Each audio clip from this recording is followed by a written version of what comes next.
बुलढाणा जिल्ह्यातील हातेडी येथील उच्च शिक्षित तरुण गणेश सपकाळ यांनी बेरोजगारीवर मात करत खुर्ची बनविण्याचा व्यवसाय सुरू केला आहे। गावोगावी फिरून खुर्च्या विकत तो स्वतःची उपजीविका चालवत असून अनेक तरुणांसाठी प्रेरणादायी उदाहरण ठरत आहे। राजकारणात खुर्ची मिळवण्यासाठी स्पर्धा सुरू असते, मात्र बुलढाणा जिल्ह्यातील हातेडी येथील गणेश सपकाळ यांनी खुर्ची बनवूनच रोजगार निर्माण केला आहे। उच्च शिक्षण घेतल्यानंतर नोकरी न मिळाल्याने निराश न होता त्यांनी स्वतःचा मार्ग निवडला।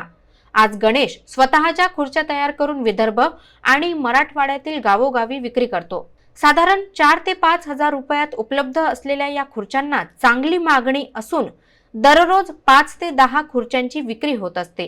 स्वतः मेहनत करून ग्राहकांपर्यंत पोहोचणे, दर्जेदार काम आणि योग्य दर यामुळे गणेशचा व्यवसाय हळूहळू विस्तारत आहे। या उपक्रमातून बेरोजगार तरुणांसाठी स्वावलंबनाचा संदेश मिळत असून नोकरी नाही म्हणून थांबायचं नाही ही भूमिका गणेश सपकाळ यांनी प्रत्यक्ष कृतीतून दाखवून दिली आहे। आज त्यांचा हा उद्योग परिसरात प्रेरणादायी ठरत असून अनेक तरुणांना स्वतःचा व्यवसाय सुरू करण्याची उमेद देत आहे। मी गणेश रामराव सपकाळ, राहणार हातेडी। हे आपलं स्वतःचं चेअर प्रोटेक्शन आहे जालन्यामध्ये। हे आपण स्वतः बनवतो आणि स्वतः गावोगावी खेड्यापाड्यावर जाऊन, तालुक्यावर, जिल्ह्यावर जाऊन स्वतः आपण या सेल करतो। दुकानपेक्षा स्वस्त दरामध्ये ही चेअर आपण रोडवर सेल करतो।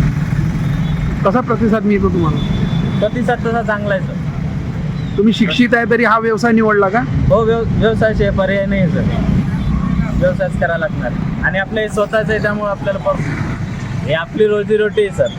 ती ज्या खुर्चीसाठी लोक भांडतात ती खुर्ची ही गिळी, ही आपली रोजीरोटी, हे आपलं कमवायचं साधन आहे, ही आपली लक्ष्मी। तो भाग वेगळा झाला, जो तुम्ही म्हणता तो भाग वेगळा झाला, पण हे आपलं कमवायचं साधन आहे, याच्यावर आपलं घर चालतं।